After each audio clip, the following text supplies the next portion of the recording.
Good evening, everybody. This is John Monroe from Keeping It Real Section 5 Football. And yes, we're getting right down to the end. We had some real exciting games this weekend with our state finals. One of them came out as a champion, and the other one just fell a little short. But we'll congratulate them in a minute. But first, I have to introduce our table. And by the way, Coach, he's back. He's next to you. He's back.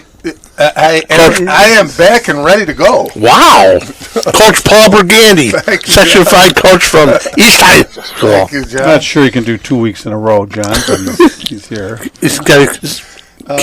I will be away at the Rose Bowl that week. Isn't it January 1st? It is. Okay. He's going to the Rose Bowl. This is December 9th. Okay, yeah. Okay. A couple weeks. All right. Will you be back not till then? Are we off for the Christmas holiday? Well, I assume that. You guys can get your Christmas check? A bonus? Yeah. And our man in the middle, Section 5 coach, from Fairport High School for football and baseball, Coach Dave Lanning. Coach. John? Thank you. Are you all right? I'm good. I don't know if you're ill. I don't have COVID. Carrier. It's good to be here with Paul and you. I know. We're all the three of them.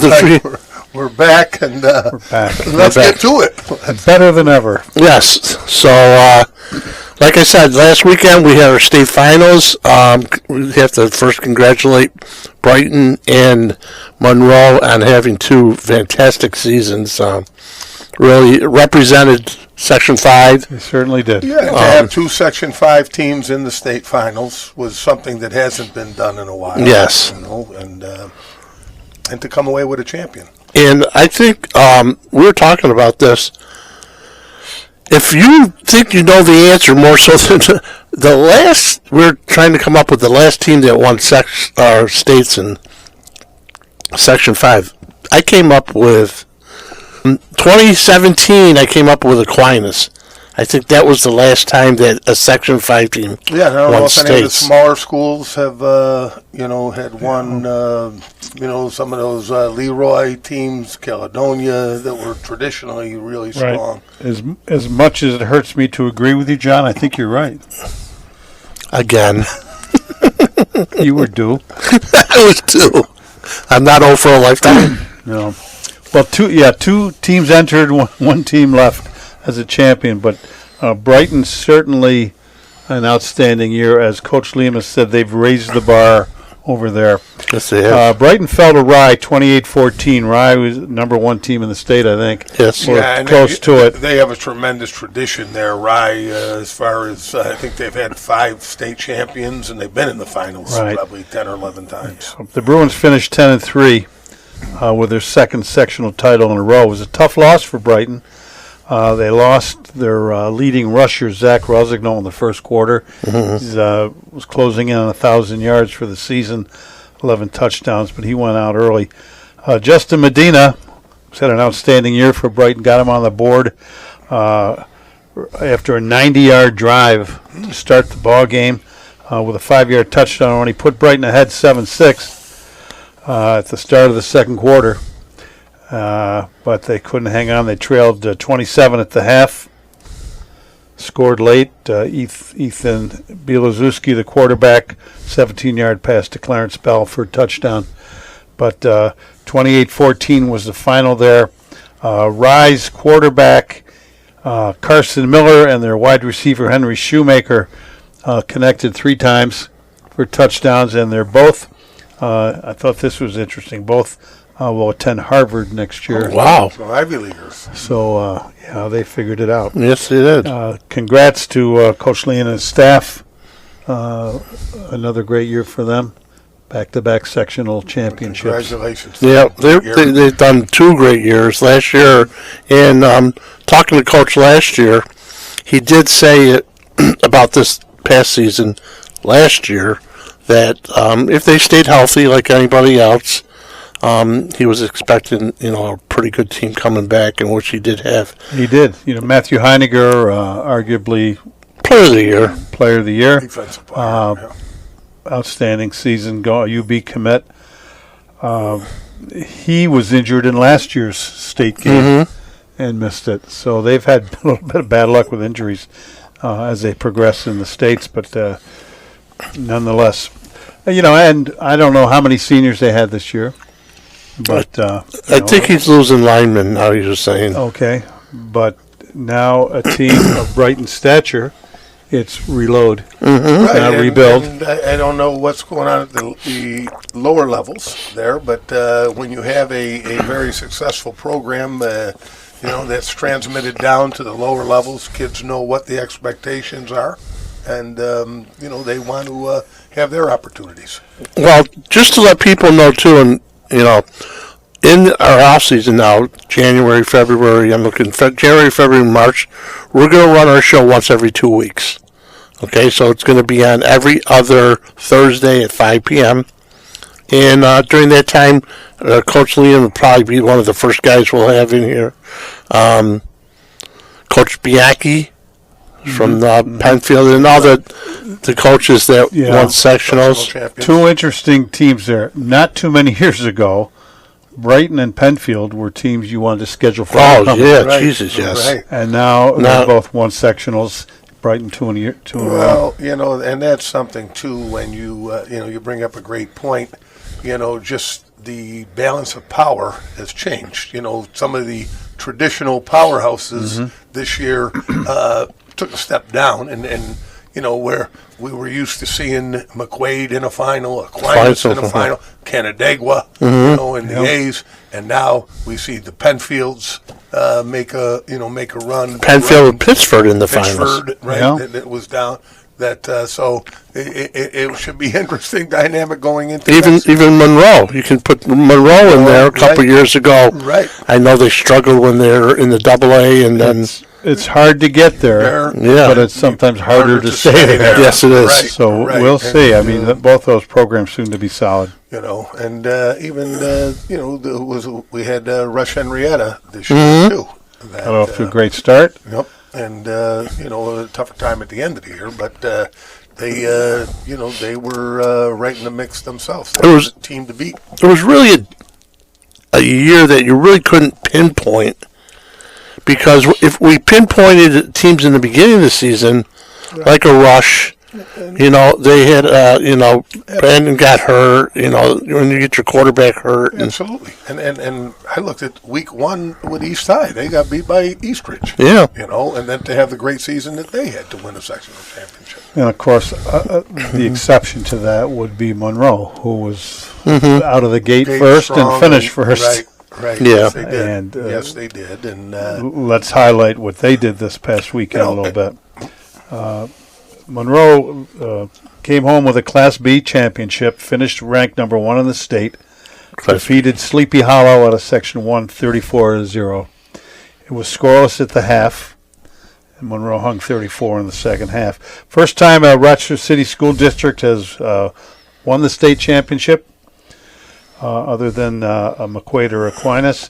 It's a dominant second half, after scoreless at the half. Monroe finishes 12-0 with that number 1 ranking in the state. First drive of the second half, Jermaine Montgomery, a 19-yard run to get Monroe on the board, and that seemed to open the floodgates for them. They scored their next 2 drives as well. Pootie Cunningham, outstanding quarterback, a 4-yard run. And then Messiah Hampton, the Oregon commit, a 58-yard pass and run from Cunningham. They go up 20-0. At that point, they scored 5 of their 6 possessions in the second half. Ray Garcia and Louis Flew added touchdowns for Monroe to make it 34-0 for them. And, just congrats all the way around to the staff there, Coach Montgomery's staff. They gave up 32 points all year, to about 2.5 points a game. And Braden Richardson of Sleepy Hollow, who rushed for 446 yards last week. Before, He's a Rhode Island commit. He was held to 50 yards on the ground. Montgomery, who scored that first touchdown, also led with 9 tackles. Christian Franklin, 7 tackles and interception. Zaire McKnight, 8 tackles and 2 sacks. Cunningham finished 13 for 18, 244 yards. Finished with 39 touchdowns for the year and over 3,000 yards passing. Well, and as a former city school head coach, it's nice to see they were the first Rochester City School to win a state championship. And even when I heard some of the interviews, the kids were talking about the early workouts, some of the things. They have a lot of coaches and players that are involved in the CTC program, and you can see it's paying off. That the additional time that they're putting in is helping them. So again, congratulations to Coach Cunningham, his staff, the team, and we'll see if they will. Like we had talked about, once you win it, now can you repeat? And it gets tougher. It does get tougher. But listening to those players in their interviews and coaches too, they seem to really be all together. Yes. Same page. They seem to get along and share the ball and do all the things you have to do to be a champ. Yeah, and it seems like very positive from the school. They're very very happy. So it brings some excitement to there. So maybe some of the kids that maybe were on a fence about going out for a football team may want to go out now. They'll be part of that. I'd like to also congratulate the players from Monroe, like we were just talking about. Those kids played their butts off for the whole season, and personally, I think that they probably went down too far, but it's got nothing to. This has got nothing to do with the kids. I just think if you had a team like that, if I had a team like that, I want to play some of the best talent I can play. Johnny, there was, I had some good friends that saw all the games up there, and they said they were probably the most impressive team up there, at any level. Whether it was AA, Class A, that they were just, very solid every position.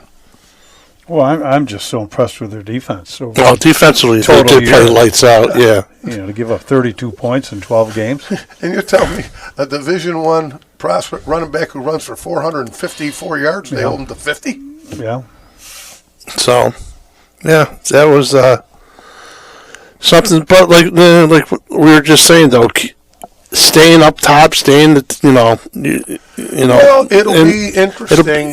You bring up a point too, and we've talked about this, whether it be federation scheduling next year or league scheduling. How that's going to pan out. And you may have the likes of the McQuaids, the Aquinas, the East High onto your regular season schedule, and you see where you stack up. Yeah, that's all true. But I'll tell you what.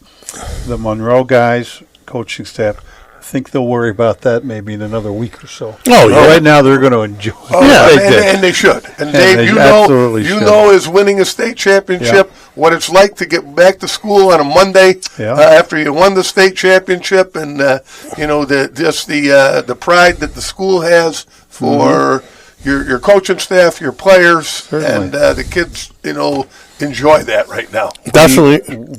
Back then, we, I don't know when it was after the Christmas holiday, probably, but we were all invited down to the state capitol, and we took the bus down there, and the Senate was in session, State Senate and Assembly. We were recognized. It was pretty good experience for everybody. Well, I remember even winning sectional championships. They bring us down to the town hall and the city hall, and they were giving the key to the city to the kids. We took our kids when we won states. We took them to the Bills games. The Bills invited us, so at halftime we got recognized. The only thing I had about that was back then. Now this is 2001, 2002. The Buffalo fans were a little different than they are. Actually, our kids did not have a good experience. There were a lot of people drunk. Oh. You know what I mean? And then the next year, we won back-to-back. The next year, you guys want to go down? You want to not one kid. No, Coach, I don't want to go. I don't want to go. So, Coach Briganti, when you got that key to the city, Right. do you remember what it opened? well, where is it? I don't even know And where do you still have it? I don't even know where the lock is. I see. To open anything. Usually when they give you a key of one of those master locks, you can open anything. No, not so. Huh? Not so. Oh, wow. But, yeah, those are all the good little things. And we had a couple parents that took the coaches to, like, the remaining Bills games. And we enjoyed it. We had a blast. And, both you guys experienced, too, I'm sure the end of the year banquet is so much fun. And, Sure. again, when you win a state championship, you end the season on a win. Mm-hmm. And pretty much nobody else. 5 does that. teams do. Yeah, Yeah, 5 teams out of all to states. leave this, with a win. Yeah, and when we had our ring party, that was in the spring, and those are all great memories. I remember just taking pictures after pictures of the kids and just how excited they were. It was just phenomenal. And you know what? That's something that will live with those teammates for the rest of their life. They were state champs. Mm-hmm. And so there is a special connection having teams like that. We've all had successful teams, and those feelings never go away. When I see those guys out and about, we were talking about next weekend, the Coaches Federation. Carrie Jo Neiman's going to talk. yeah, the National Football Foundation, the late coach Dave Neiman is going to be honored at that, and it's a great. It will be this coming Sunday, and at the RIT conference, and they have over 300 people right now, and it's planning on attending, and but again, we all knew Dave, and they will have an official. The officials group will be there also because there'll be an official honored, and then there's so much scholarship money to players, both in the boys' high school football and girls' flag football. There is a gold scholarship and a silver scholarships, and there's over $7,500 of monies that will be scholarship money to kids that were award winners. That's awesome. Now, Coach, could a high school football fan walk up and attend that banquet? They can. They could probably get a ticket at the door. Most of it was if you went under Rochester chapter of the NFF, it would be on the website because most of the tickets were done online for families and friends. But it is right now. It's the biggest football event that we have in Section 5, bigger than anything that we had with Section 5, whether it was Eddie Meath game or Hall of Fame or whatever. It's now passed that up, and it keeps getting bigger and bigger each year. Talking about the Eddie Meath game real quick, we're going to go back a couple of weeks ago. I went to the Eddie Meath game this year, and I was telling you guys, I was so surprised with the West team had 64 kids dressed. No, excuse me, the East had 64 dressed, and the West had 57.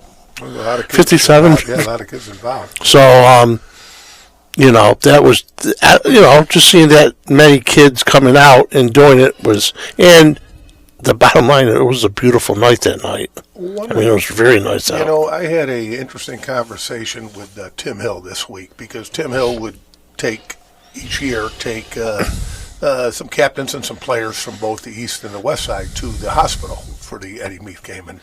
And he says he hasn't been contacted in the last 10 years regarding that. And that's something that, when it was brought up at the National Football Foundation meeting, and I think, when we do talk to Tyler, yes, that, again, that was the whole, purpose of the game, and what Eddie Meath did. And I think getting back to some of the history of how the game was created and those hospital visits for those kids is very important. Yes. I mean, there were some traditions that have been going on that Dick Jerome started that I do really miss. And the thing with Timmy up at the hospital is just absolutely phenomenal. The kids get lifelong memories from that. The players, when they go to would it. have an ice cream social. They would play games. The coaches would bring gear up, whether it was T-shirts, hats from their school. Give them to the kids. Loved it. Sweatshirts. They would put it on and wear it for when they met the players. Yeah, that's awesome. So those are things. I talked to Tyler a little bit about, I'm lucky. Right next door to my house, I live in Greece. Our neighbors next door, their son plays for the Greece marching band. And I said, I could talk to them, talk to the, these are things that are in our blood. When we were talking about, when Paul and I formed this, excuse me, just giving something back. And those are traditions, I think, that can come back very easily. And it just gives it some more, juice, some more, into the Eddie Meath game. I remember the Eddie Meath game used to be televised live. Yeah, it was when it first came. It was televised. I remember that also. When back to our point with Section 5, I remember Rich Funky would do a highlight show of all the champions. They had locker room footage. Super 6 or whatever he called it. They had that. The Super 6. And we always looked forward to when that was going to be at the end of the sectional run. So it was great publicity for the sport. Yes. Yeah, we've low-keyed it in the last number of years. They lost some of the pageantry bands and music and so on. Yeah, it might be time to get that back. You think that'd be okay, Coach? Yes, I do, John. Thanks. Yeah. Thanks. Certainly. Couple other things now. I haven't. If you have subscribed, thank you. We all appreciate the subscriptions. Subscribing to our channel. If you have not subscribed, please go up and hit the subscribe button. Hit the like and please leave a comment. Things look great. Whatever you need to say.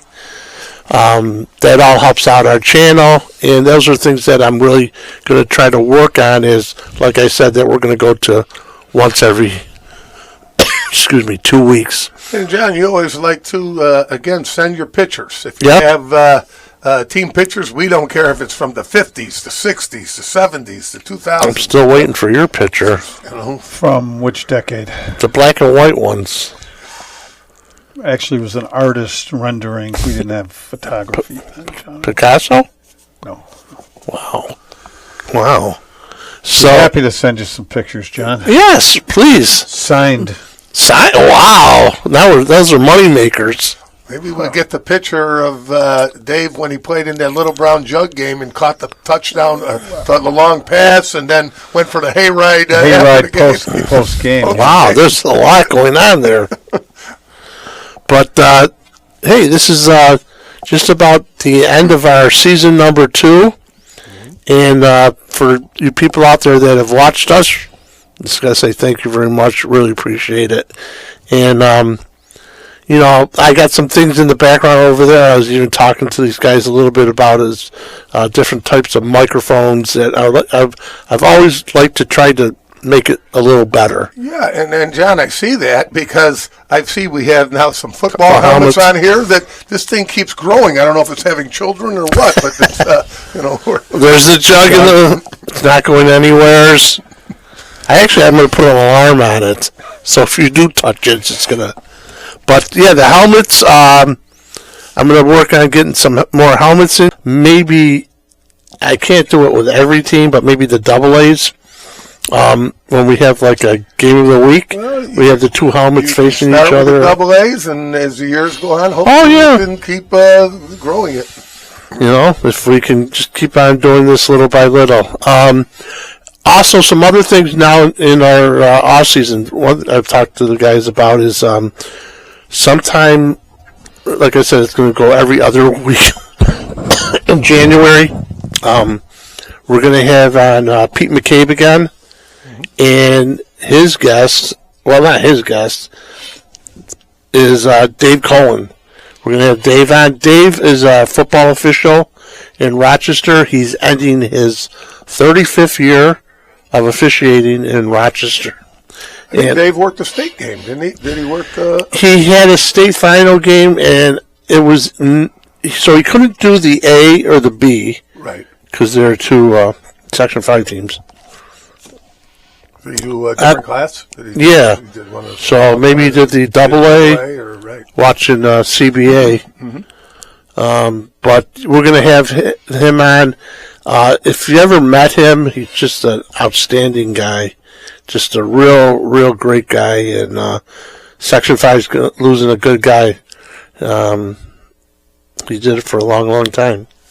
You know, we don't have guys around like that any. No. And then, like I said, we're also going to have is the coaches, the Section 5 coaches. I'm going to start getting on the horn this week and trying to set up some dates and times with having some of the coaches come in and talk a little bit about their seasons, and we can just go from there. Well, great.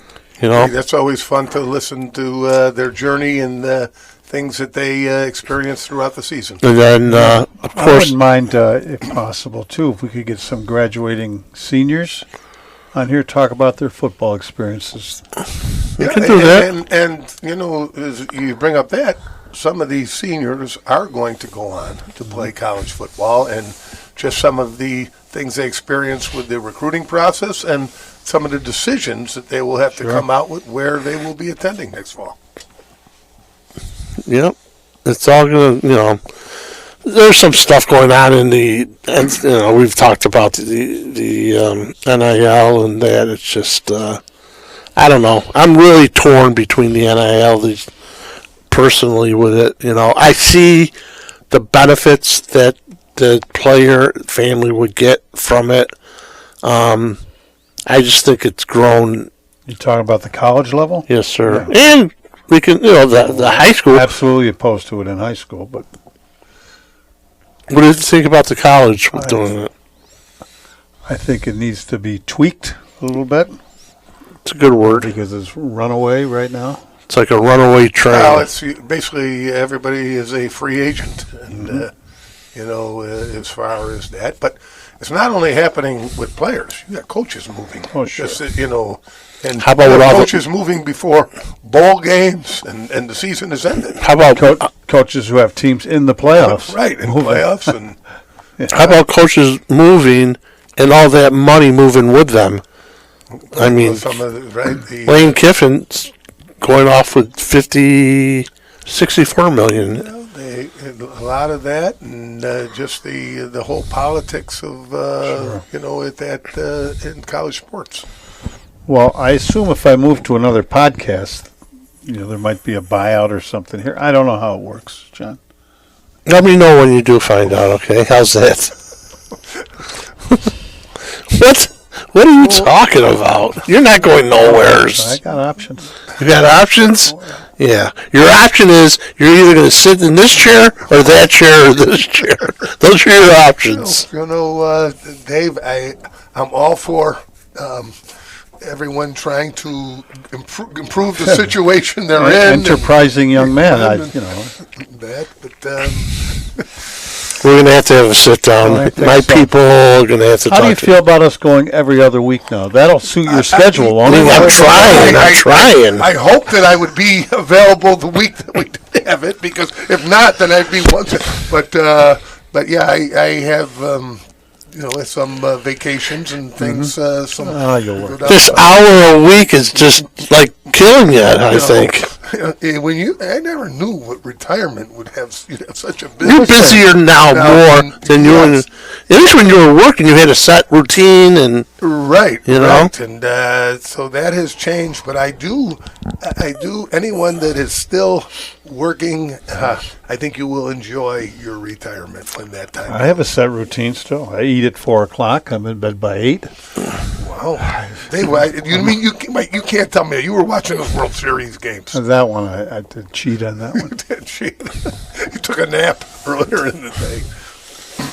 so. Anyways, then along with that, I also did say earlier a little bit about we're going to be talking to Tyler Winter, our Section 5 chairman, and actually with that one, guys, I don't even know if I told you this.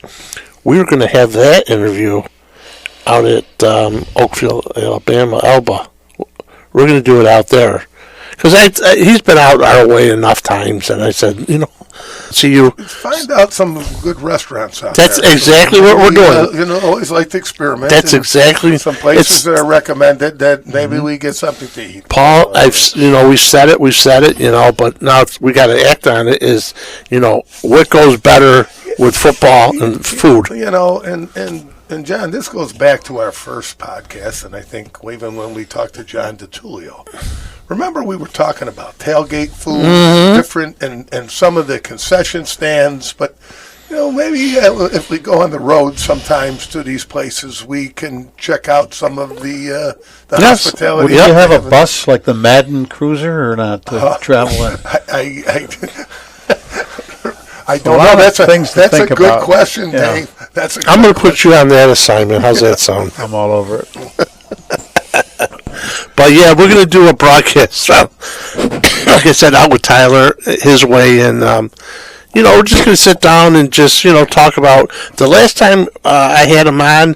I think it was 8 days that he was the Section 5. Oh, right. Now he's gone been through sectionals. He's been in. through a state championship now. Run for Section 5, and now you get into the big part, the scheduling and where we go moving forward. I know talking to him a little bit earlier, he's very to-do list things. Mm-hmm.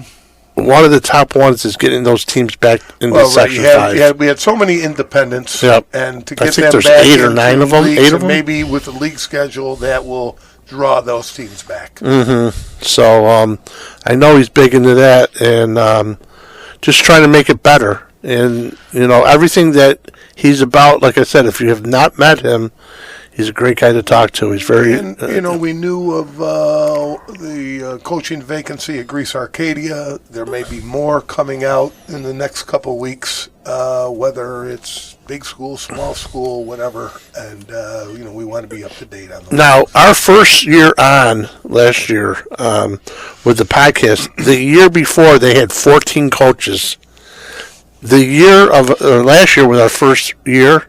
They had another 14. They had 28 coaches within 2 years. Head coaches. And the other thing is, too, that we've seen more and more school districts combined. Yeah. And, where at one time you had three schools and 3 different head coaches, now you're down, you're down to 1. So there's less positions. And, again, depending on enrollments and what schools, direction they want to go, we may see more of the combining of schools.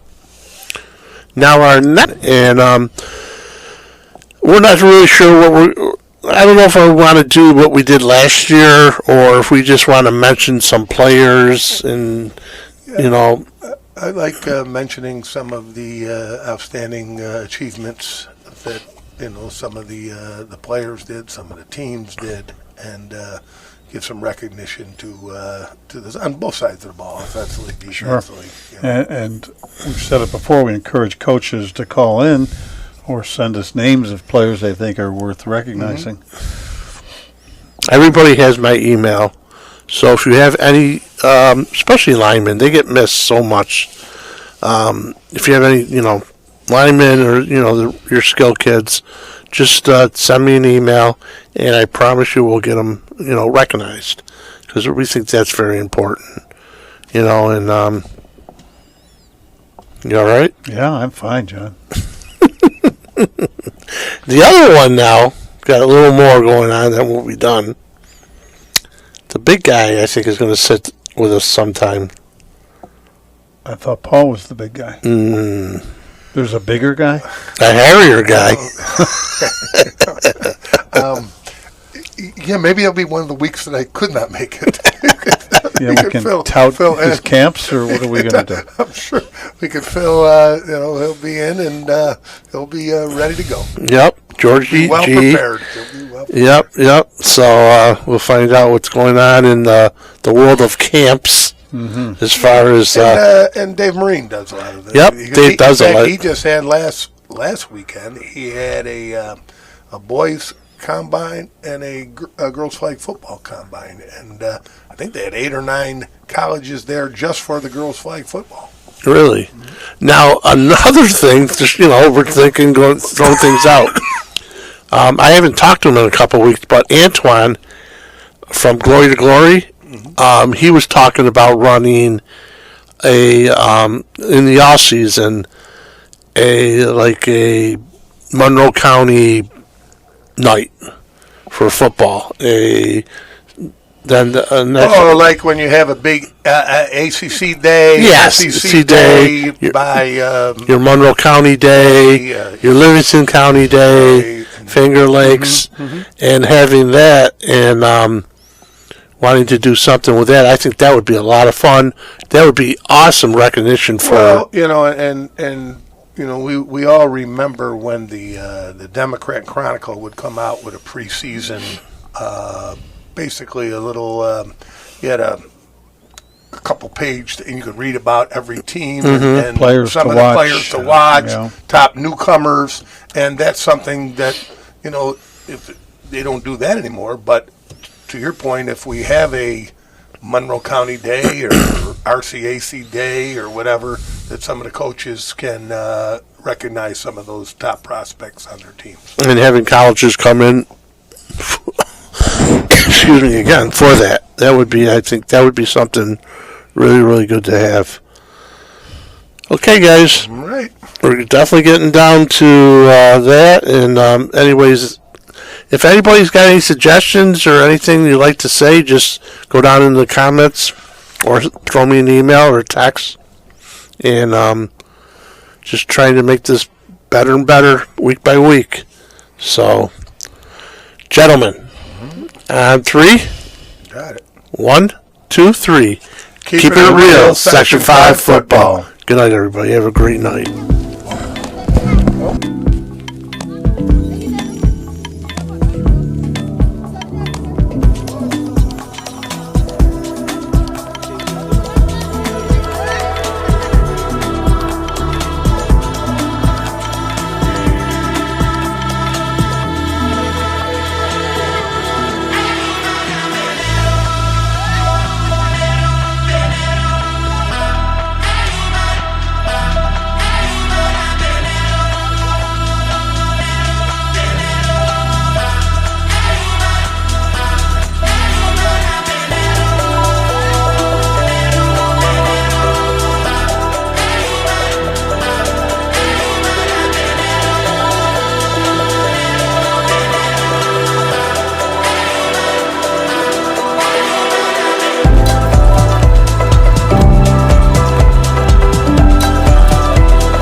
don't know what to do with it. Suddenly, a part of me just wants to go back to how it used to be.